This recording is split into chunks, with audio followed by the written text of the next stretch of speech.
Bantamweight in neck masabertur. Red corner Lalremmawia Punchong. Blue corner Hmingsanga Ngente Muthi.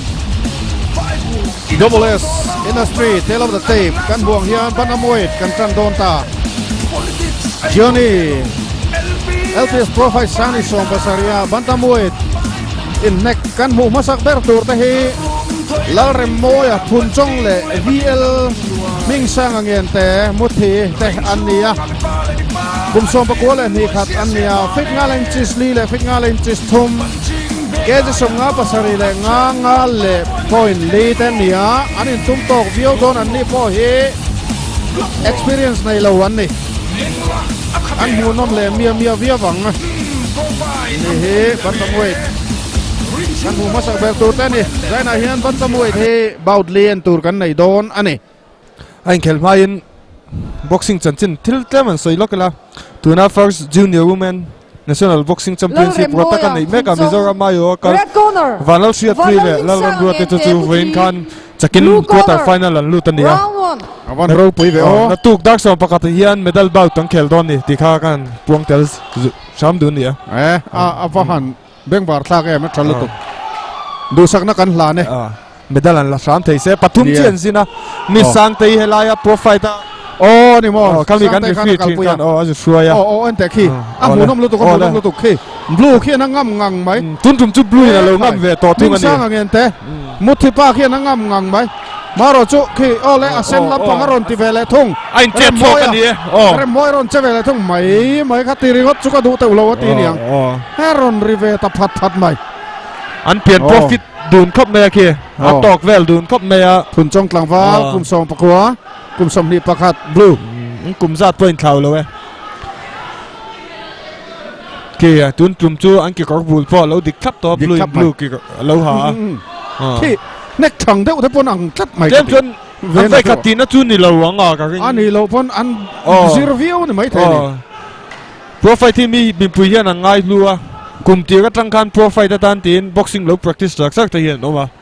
tan ka chuain ki an khel dan ta pocket dik view ma technique pon mang dik view an vai khati na chu ang lo an lo ka ti cha na sa view chu lo ni chu ma ni khan pakhat ronin buk akha nge ni in buk tu ra khai ti teng medical han paltlang lei thei talawa chan chu BP kha sang thak me a niam thei si lawa kan doctor ta khana ti chi lawan ti ya Rheuma tina samay kum khatal tap kain bo saya tiringot chu ati ako ai thla khop mai ma se BP asan tla tawang hating ai nom silo mo doctor ta tang khan ke mani tan thleng hian ka tiang risk lu tuk lo khel tir kha medical unfit ka lo khel tir kha thil ti chi ni lowa ama ro chu am boxer ten fakom ka tia hemi profile ta tan hian mani tha zung sengin thei top chuan lo practice an fakom ka ti khop mai huai pon huai sena mizo hi tun din mona chuan India boxing level a pe chuan kan niam to lo ni mani lo ka pokhan senior national a mia kan tum khat na tan final pathum kan zulu thei nia pui ta kan ni ka mo tuna hian kami ta pathum khan national ke man on meka blue kian kem chu na ngam deu jok chuang red king god deu tapa nia mai valal Hmingsanga atir khan valal Hmingsanga khan ngam view don mo ka tia nia ma se Punchong lampang Lalremmawia hian tha kha lo chua vele dewa fit le mai ka ti fit dun kop mai nam to nia blue ki mo round khata pon la khong trak khop mai second round angen an don chu kan semia lo na ma se an khel danan en ki chuan second round third round tleng pua chau thei lo mel tu khan puing ka sia nia ki red lam cha vele tung darari tabol mai darari thlat an chol ha damangai an chol ha dam chungin engemo an soile lokila athome hetiang thil ti tur hian sum tam takangaya co sponsor tatak tak kan neya kan main sponsor Johnny company te chunga lom thu kan soi rualin heng thei kan mi poimo ten ni an thu le lai kan chiar chok fo don ani MSAC slogan kan chiar chok ve thumam HIV hi kai to chuan ti dam thei ani lo chu wangin in ve na poi mo em em ani ni pat mai chiat na atanga HIV kai hi an tam bera kondom telova 6 man mai hi ahim lo hle ani vitam takin an mirin zong takte kondom telovin 6 an man pui mai thin Second out. HIV an kai pha thina Round 2. atlai to chuan in cherin om zian ai si lo sexy mang lo thei lo ani poin khongai takin kondom telovin sex mang lul su khai tin an ron cha mol che ni second round an tran le ngai te ang pokin và Hmingsanga Ngente một thiệt do kiên lâu ngâm lệ khóc mê blue corner khi và Hmingsanga Ngente một thiệt hian boxer thật đâu mấy cái này thì na cái lần này mấy cái cái cây anh ấy tu này hian army mấy thiệt boxer anh ấy mấy cái này services boxer boxing tui veng an ni chu iti mai ang nia an ron chu thariu mai và Hmingsanga Ngente một thi blue anh ấy khi thi lắm bằng đi anh chắc khóc mày cùng đang ápกันmột thi mi chắc được mày anh nó thấy làว่ากันตีข้าเราอมทีนะตัวไงมิงข้ากันสัตว์มีอะไรวะมุทีลำปังนี่ที่ลำปังจากไทยครบไม่อันฝักอมกันตีอ่ะอันบรัวกันทานเนี่ยนานถกนัสซาตีเสียตาตั้งพูดตุยนนัดถกนัสซาหน้าไหนจูอันเราเฟย์เดียวจอกันนี่บ็อกซิ่งมิโซรัมบ็อกซิ่งพอเห็นสวยไม่ละ international medalist กันในหัวอันตีละก็ตรงตัวมันเราหัวเราเสทิ้งกลางลำปังมีดูเวกินเนี่ยดินมอยติเตจอนเคนตีอ่ะเปียกิมาเฮตาโรเซมาจอรัมทังอ่ะอันตีแข่งตีเฮียนทิ้งกลางลำปังมีหินเนี่ยก็ปุยมีจันกันล่างง่ายนี่ก็ปุยมีไอช่วยทิ้งกลางลำปังเฮียนอันเราสเต็งโซกันนี่ตีเสียเทียจันจุดนานถอนัสตะวังเฮียนไอ้บ็อกซิ่งอ่ะไปชวนทารุมไงนัดจีอ่ะไปชวนกันมังตั้งกายเฟซโซกันนี่ก็ปุยมีไอชวนทิ้งกลางลำปังมีเฮียทารุมังอ่ะโซกันตีได้แต่ยังคือมุทิปาอันสวยปาเฮียนมุทีงั้นมีว่าHmingsanga Ngenteสวยปาเฮียนมุทีอ่ะเฮียนมุทีลำปังจุดนานถกนัสซาตีเสียตาคือa herzik me Lalremmawia Lalremmawia hian a chau deuh tawh zawk niin a lang a khel dan a khian Lalremmawia hi tlem chuan chau deuh hmel pu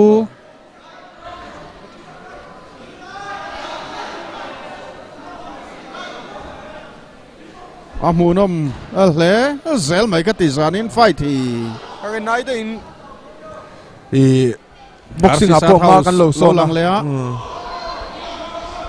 telin boxing a hian ma kan son ati theia LPS pro fight wang hian ajan chu boxer tam takin boxing lo lujian sia tuna po hian LPS pro fight wang an tila kan soi sual chia pon ka ring lowa nevia na thadeu deuh mu no ma NTB ki ma te thleng khan tun mani tuna hian NTB ki ma kha petty officer a kai sang don ni nevia mani kan national medal la petty officer a kai sang dona fakom lawmawm puyom khop ba LPS pro fight wang ani kan tilo thei lo ni eni pon round ni na top trepa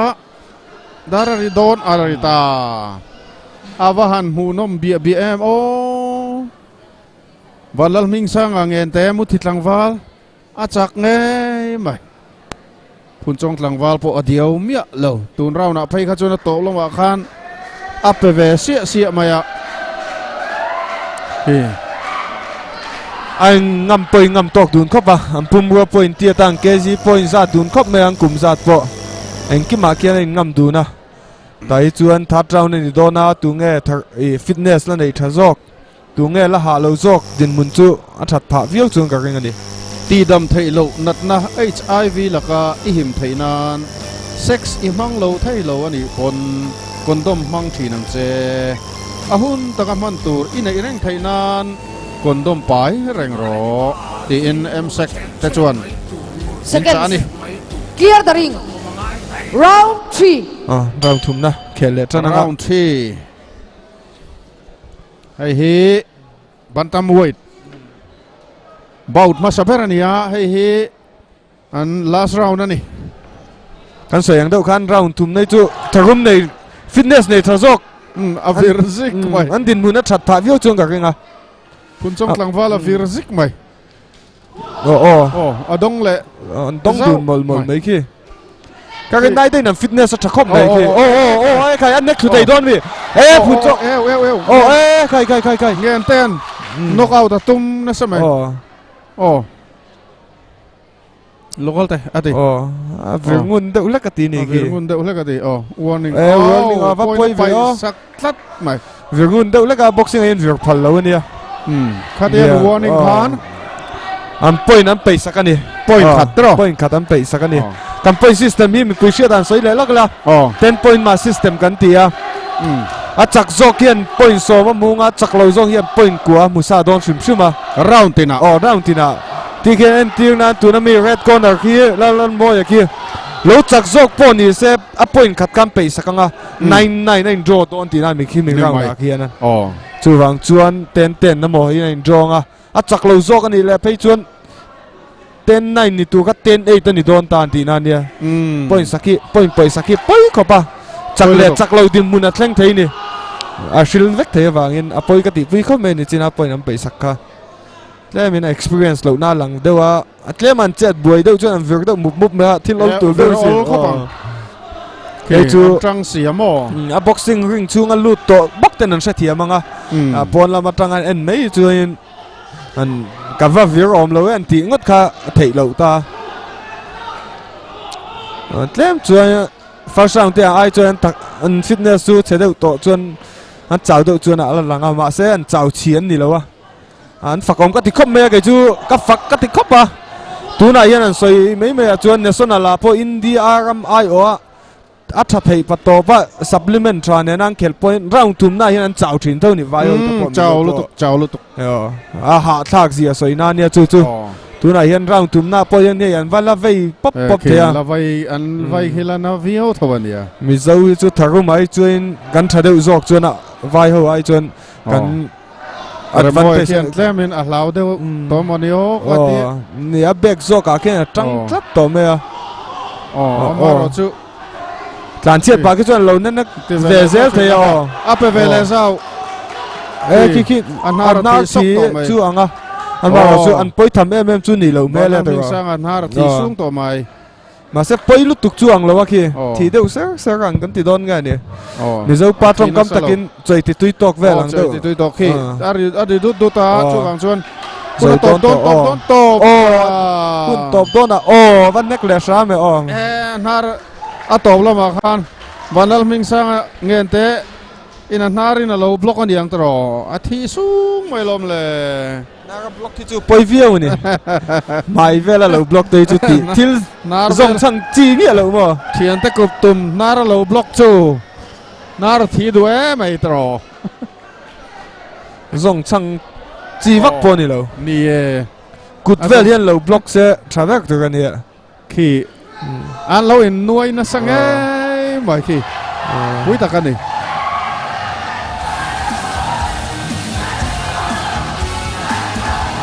no le tu nge chak zo kang ti chu sia thiam har khopa referee ta thu ni se just a two chu an fakom ka ti du na Lalremmawia phun chong le walal Hmingsanga Ngente muthi te hi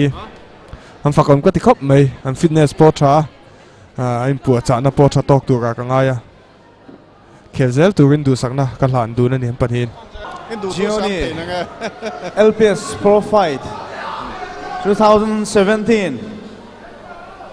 in neck kan en zota ka khan bantam weight in neck masaver ania Lalremmawia phun chong red corner le Lalremmawia Hmingsanga Ngente muthi ten neck ani just 10 point and pek dan hetiang hini just number 1 29-28 just number 2 29-28 just number 3 28-28 nin unanimous decision at Chakzok to red corner Lalremmawia phun chong ani